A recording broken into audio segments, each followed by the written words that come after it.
Man, you already know it's young E-Class, Mr. Mouf, Mr. Mouf, young, Mouf is the president, yeah. And that's what the mouth for the south, I'ma get to the plate if I want it. For real. Big mouth is aware that the biggest word is gonna sweep to the country. For real. Young E-Class, what they do? Cool. So look, Young E-Class, man, what do people know you for? Man, people know me for that motherfucker street shit. They know me for that motherfucker real life, passion, that pain, that struggle shit. They know me for just keeping it all the way 100, keeping it all the way 100. Oh, where you from? From DC, Northeast to be exact, 13th Street. Oh, word. What's going on in DC, man? What's going on in them streets? Man, a bunch of gentrification. Bunch of gentrification. Want to elaborate on that a little bit? Yeah, they gentrifying the city, man. They shutting down the last spots, running niggas out, bringing the white people in. No, they see shit a gold mine for real. Turn that shit up. So look, though, so how does the city really feel about that, though? Man, it's fucked up because it take away community. That shit take away a real sense of, growing up, raising kids, that community feel like motherfuckers been there for years and just gonna get plucked out. They raising taxes and shit on the property when you want to try to sell, so they run you out in so many different ways, for real. So that shit just fucked up. So look, though, has that affected you, though, or your family? You think they're going to kick you out soon, or what? Or you think you're going to be able to... Shit, like, majority of my people just, sold their shit, but, So it's kind of like the come up, too, though. If they selling and they getting that bread for it, it's kind of the come up? Yeah, it's the come up for them. They raising that shit. Like, we can't, they tear the neighborhood down, give you a voucher, move you out West Bubblefuck, and then the shit be so high you can't move back in. They know niggas ain't making that kind of bread, so that's how them white people buying all that shit up. Yeah, so if they come to you, though, would you sell or would you stay put? Man, I don't depend on the situation. Like, I'm trying to stay put, but money talk, huh? Yeah, money talk. Yeah. Yeah. So look, man, I ain't really trying to bring up your past or anything, though, but I saw you was charged with murder, though. Like, you want to elaborate? What happened with that? Yeah, man, just young nigga, growing up. How we view disrespect. Niggas carry it a certain way, so shit happen. Do you ever feel bad about the situation, though, being that somebody lost their life when you look back at it, or you kind of really don't think about it? Man, growing up into a conscious, responsible individual, you understand that senseless, especially black on black, young, and like when you young, you don't really think about that shit, but when you grow up and understand the situations we in, the systematic shit that's going on, that shit deep. So it fuck with you a little bit, just knowing we out here crushing each other, taking each other off the map for real. So do you feel like that situation could have been handled differently now that you're a little bit older and mature? Man, hindsight always 20/20. So that ain't even that's not even a real type of question to answer, because you always gonna know there's a better way. But thinking in the mindset that you was at that time, 9 times out of 10 is always gonna go the same. Yeah, so what advice would you give to a young boy, though, that's out there in the streets of D.C., that's thinking about, committing a murder or whatever? What would you tell him? Man, think. At the end of the day, man, niggas live by certain laws, though, so just gotta think, is it worth it? Is that shit worth your life? Is that shit worth his life? You gotta use your head, for real. But also, it's awareness, though. Because, if you ain't raised by, the right laws, not talking government laws, I'm talking laws and principles that your family push on you. If you ain't raised by the right shit, you gonna go any way that you was brought up. So you gonna carry it how you know how to carry it and shit. Yeah. So look, though, how much time did you end up doing? 13. 13 years? Yeah. I seen on the interview you got out early, though. You want to explain how that happened? Yeah, just from fuck with the young niggas. When I was 9 years on my bit, I started doing programs and shit, and that shit made its way to the judge. She liked what I was doing, gave me a modification, cut my time in half. I brought that 20 to the door, paroled out. So look, though, so for the people that don't really know what modification mean, though, explain to them, let them know what's modification. Oh, modification, that's a reduction of sentence. Basically, you're getting brought back up to the courts. They're gonna review everything you did since you've been locked up, just to see did you make any changes? Are you getting worse? Are you getting better? Have you taken advantage of anything schooling, trades, and all that shit? And if they feel you know, you did enough to show that you turned a new leaf. They cut your time down. You know, hopefully some people get cut loose. Some people just get a chunk knocked off their sentence. So look though, when you actually like applied for the modification, did you already know off the rip that, you know what I'm saying, that you was about to be going home early? Like how much time was you originally supposed to do? 40. 40. Yeah, So when you filled out the modification application or whatever, like, did you know off the rip that you was gonna be coming home early, or you ain't know? Nah, man, I knew at the end of the day, by me being a juvenile put in an adult system, I knew I was supposed to. But that don't mean shit, because I know niggas that, you know, been in 40, 50 years, that shit didn't matter. I was hoping, but that shit, I put it in 4 years after I got it. It was in the course for like 4 or 5 years. It just was sitting. It just was sitting for real. So what was on your mind though the whole time it was sitting, or what you was thinking?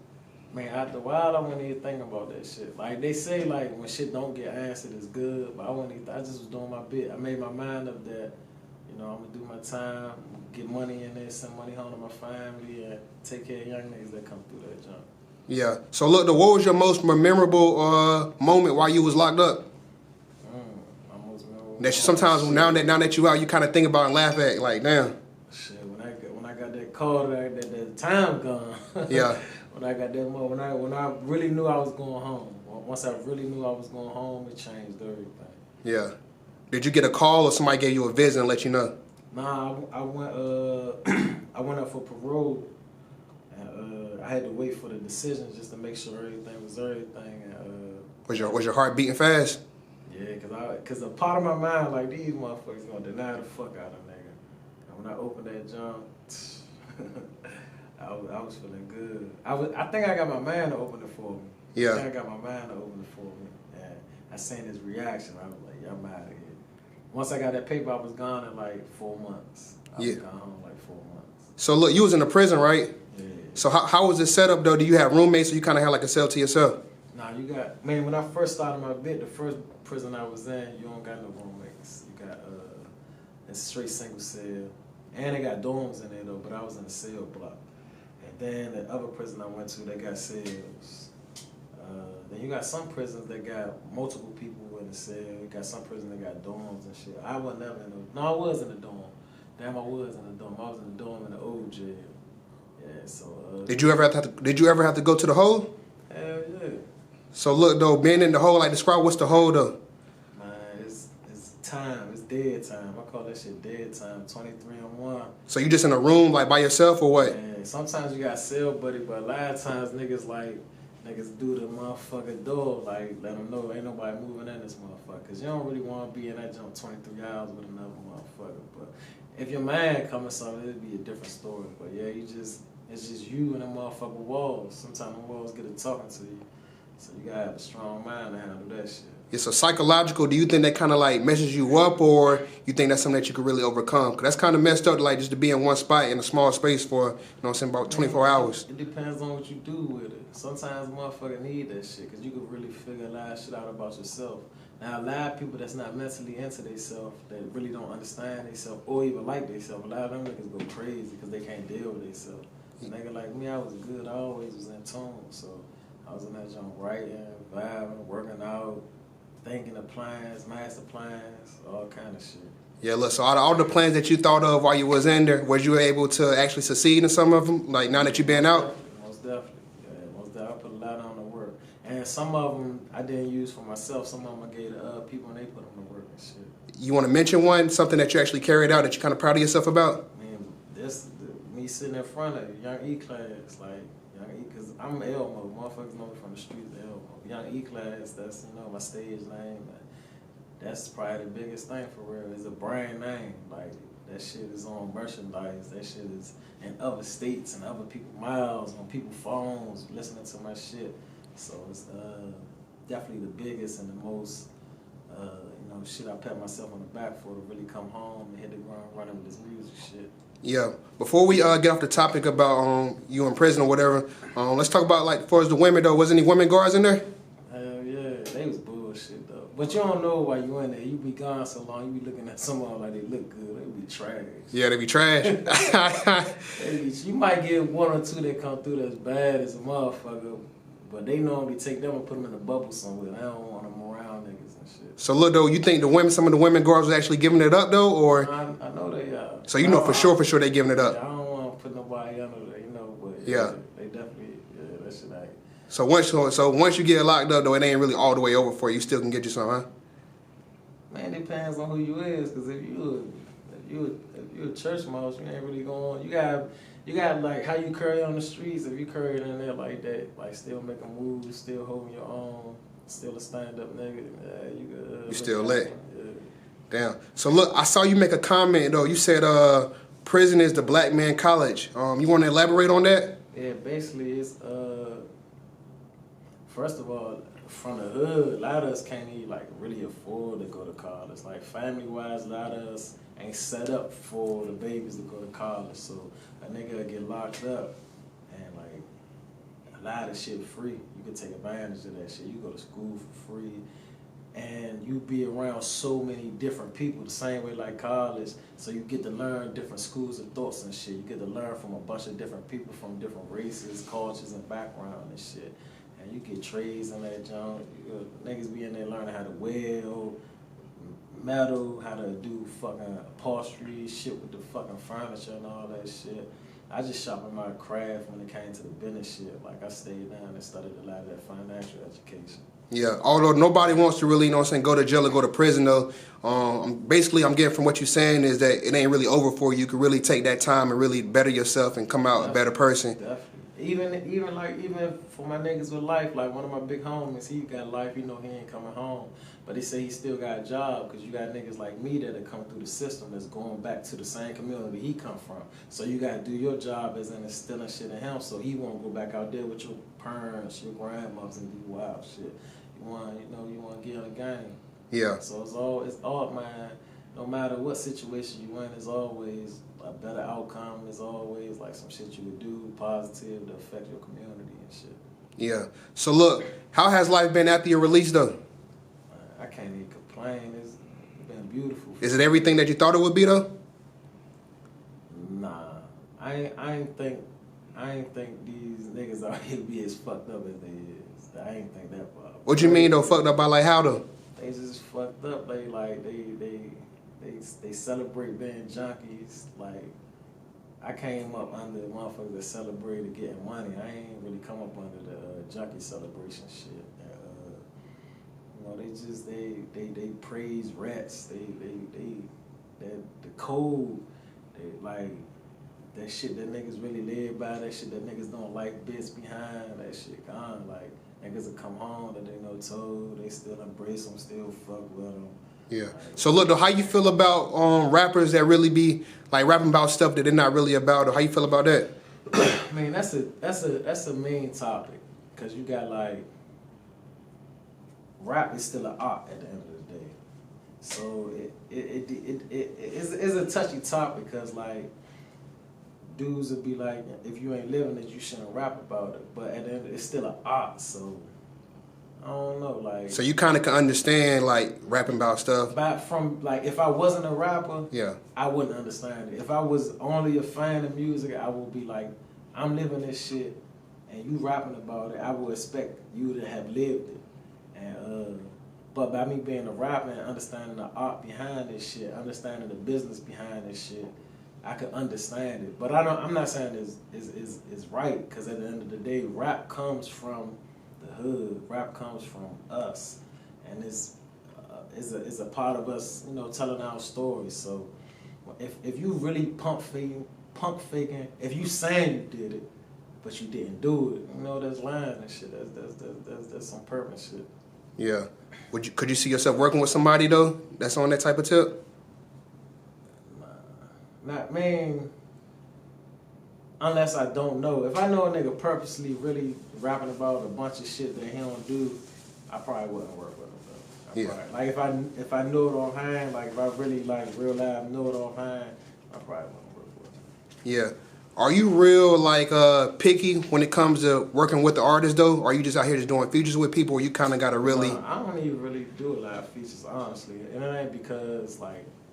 It's just mainly because I'm just on building my brain and shit. And like when people do send a feature over, like I want to hear the song that we're gonna do, and I want to hear some more of their music. I want to hear if I could reach out to somebody where they from just to see what's up with them, make sure they solid, make sure they ain't no fucking rat. Like, so I would probably say I'm a little picky when it comes to that. So you got to do a background check before you actually kind of like work with somebody? Yeah, it's a paperwork party, man. I need to see that paperwork. Yeah. Dang. So look though, what's been your biggest accomplishment so far though? Now that you've been out, I seen that you've been on tour with Lil Baby. You know what I'm saying? You've been up and down, traveling, doing different shows or whatever. Like, what's been the biggest moment for you? Every moment, cause I don't supposed to be here. So every moment, every step I take is the biggest moment for me. Like whatever step that be behind that step would be the biggest. So for me, every step, just being able to record, just being able to wake up, hit up my engineer's 3D, and be like, yeah, let's go record. That's a huge accomplishment for me, cause you know, like when you in, you just in your cell writing and shit. Like you wish you could record it. You feel? Yeah. So look though, what's different about you that most people can't say about themselves in the DMV though? Originality. I believe a lot of people out here probably ain't too original, and it ain't really their fault. They grew up, you know, under like trendy shit. But like, I don't sound like nobody. I don't try to sound like nobody. I just rap. I talk my shit. Yeah. So look though, out of all your verses and your songs that you written so far, like what's like your favorite verse though that you written? Damn.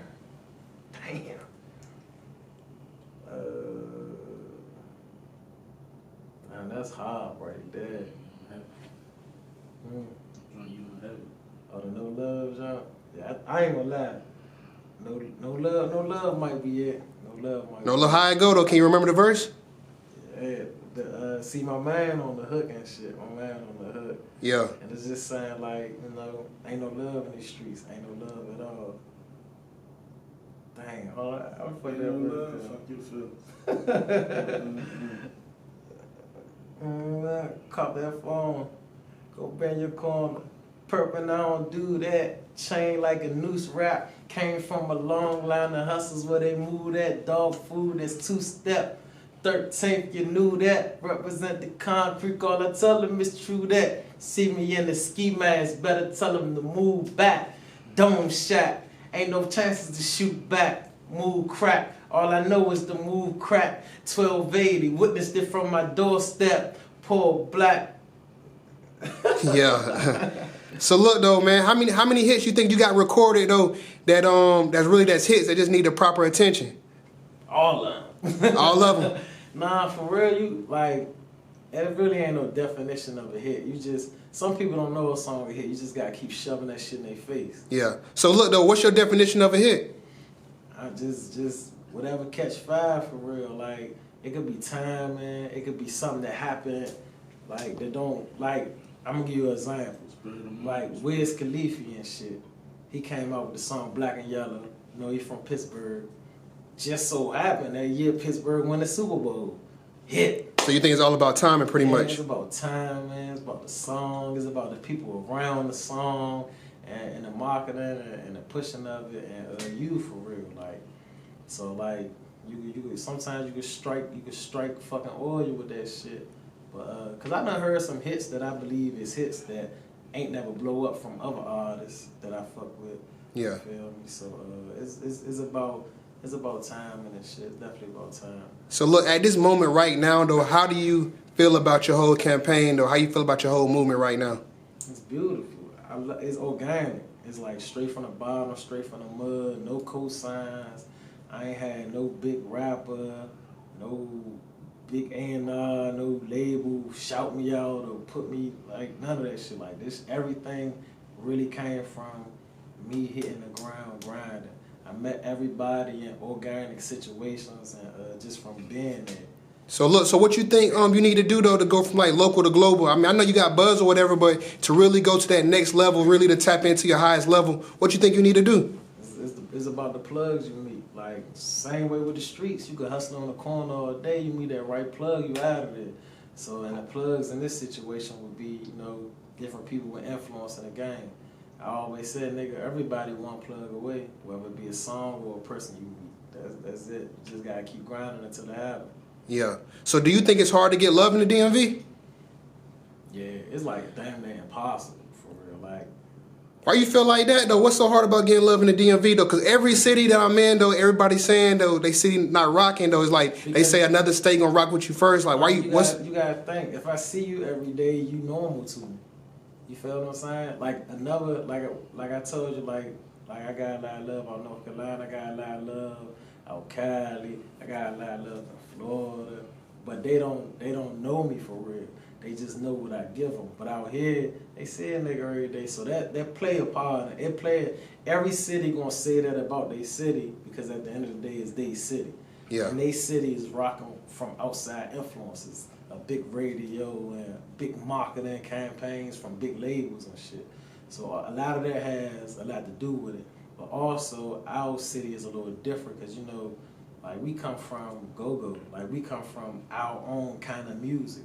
Yeah, so look, quick, I don't mean to cut you off though, but do you think go-go is losing some of its steam though from the DMV? I went to college out in North Carolina, and a lot of people from the DMV go to college in North Carolina or whatever, and they was real heavy on that go-go. I used to come up here and party a little bit, went to a couple go-go functions, but I don't know if go-go's still booming like it was though. Man, it like, that shit was violent. Like, you know, even like my situation was after the go-go. Like, the go-go scene was so violent, it got pushed out of DC. Then it got pushed from PG to, I guess, what that shit at now? I don't even, like, that shit, the scene was so violent that city leaders was getting them shit shut down. So it ain't that it was dying off, it's the fact that, like, it's one of those situations where you don't got nowhere to do that shit at for real. Like, niggas still love it. It's still our voice out here. It's still our music. But the scene was, the go-go scene, it was crazy. So you saying right now that the go-go scene how it was is not really the same how it is today? Nah, because it's just, it's like all the functions is not there. Like, we had so many functions growing up, like Dance Hall, Black Hole, Boom Boom Room, the Mad Chef, the Hot Shop, Neon. Like, you had so many places you could go and, you know, listen to go-go. Now, got like Aqua. I think that's too many options. Yeah, I think that's it. I think that's it for real. It's like it got lost inside of the violence that was happening around it and shit. Yeah. So look, though, who do you see yourself collaborating with in the DMV for like a tape or something though? Like somebody that you kind of like, damn, I can see us going off on something. Honestly, right now I'm gonna listen to my man Trap. I'm gonna listen to my man I don't know Feast for real. So he got the streets on fire. That's my dog. What's his name? I don't know Feast. Uh-huh. Yeah, that's all I really been listening to out the earlier for real. But so do you have could you give us a top 5 of current DMV rappers right now that you kind of rock with? Man, you got I don't know Feast. You got damn, what's Shorty name? I can't even remember Shorty name. Right? Yeah, he who? A-Rod? Nah, not A-Rod. Yeah, definitely A-Rod. But now I'm trying to think of this little young nigga name. See, I don't know a lot of their names. They got no crazy ass names. I just know their songs. Nah, he fuck, I can't think of his fucking name. His tape got the I was posting that joint, got like a heart on it or some shit like that. He be like doing that like singing shit. Z-Wayne? Nah, not Z-Wayne. Damn, I can't even think of his fucking name. Got a heart on Yeah, it got hard on that shit. I can't think of their names. I just know it from the songs and shit for real. Cause there's so many of them. Yeah. Like I ain't gonna lie, we got some talent out this motherfucker. There's a lot of motherfuckers out here booming. Like there's a lot of motherfuckers out here booming for real. So look though, you just dropped a couple singles, right? Yeah. Let the people know where they can find that at and the name of them. Man, all of them, you can find them on all the platforms, whatever you listen to. Apple Music, Spotify, Tidal, shit on Pandora now. That's No Love, Hit the Plug, and All Night. So what was the method to your madness for dropping the singles? Or you just felt like it was time to feed the streets, or you setting them up for a tape on the way, or what? Man, I look at tapes now. Like if you do drop a tape, it probably have 5, 6, 7, 8 songs on it. Cause a lot of motherfuckers ain't really gonna sit and listen to a whole tape. So instead of Why you think people not listening to tapes now? the attention span, they so used to that microwave music. They still used to putting it in there, it's ready, and they on to the next shit. So like a motherfucker only listening to like short tapes. Like the attention span ain't the same because you're not getting nothing from music other than a feeling right now. Right now it's about feeling because you got a lot of that. It's like emo rap going on. It's all about feelings. When in the beginning, like niggas was listening to music, getting something from it. So you wanted to listen to every fucking single song and shit. So look, who out here in the DMV that's kind of really pushing the culture forward though with the music though? Like, who can you say like, damn, they really helping us go up? You know what I'm saying? The DMV, from as bloggers to radio personalities to anybody in the streets, anybody that's helping. Definitely, DMV Hoods and News, DMV Scoop Hall, fucking DMV Affiliates, Cutthroat, fucking DMV in the Basement. I think they changed their name though. I think DMV in the Basement changed their name. Even like the Titan Awards and shit, that's about to come up. I'm nominated for Artist of the Year. Got a lot of motherfuckers out here pushing the motherfucking culture forward as far as on the blogging tip and on the entertainment tip. Yes, as far as the Titan Awards, I seen that. How do they come up with the who's nominated? How's that process? When the time go around to vote, they just open their page up and be like, nominate your. They just tell the people to nominate who. Oh, so they let the people decide. Yeah, so the people nominate. The people throw a bunch of names in the pat, and they go to the pat. And, shout out to the Titan Awards. When is the Titan Awards? They'll give them a date. On December 14th. December 14th? Or so that's next week? Yeah. Okay, I'm about to slide out there. Yeah, that's on that com in DC. Dang. So look, so what can we expect from you in 2020?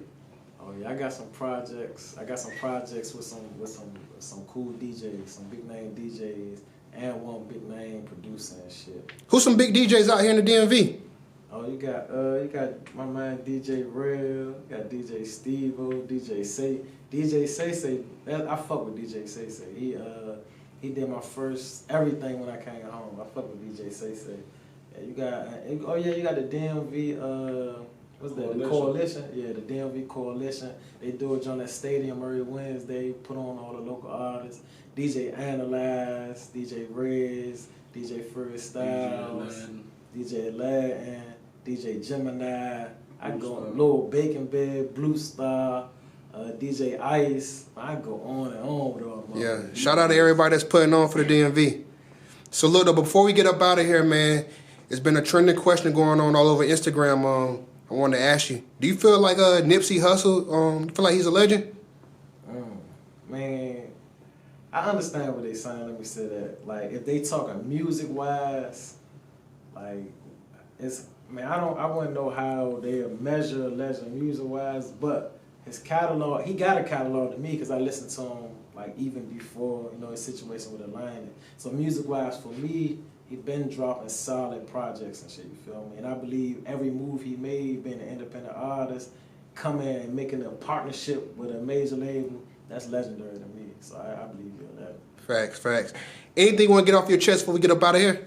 Nah, man, just go support your nigga. If your nigga spitting that shit and you fuck with it, go support him. Don't wait till it's too late, you feel me? Yeah, let the people know where they can find you at on Instagram and on YouTube, Apple, all that. Let them know. Everything is Young E-Class. On the gram, it's mobbish.young, MOBISH.young, YOUNG, and every music platform, Young E-Class, YouTube, you can Google Young E-Class, everything gonna come up. Yeah. So look, man, Young E-Class times Big Mouth, man. You already know how we giving it up. He out.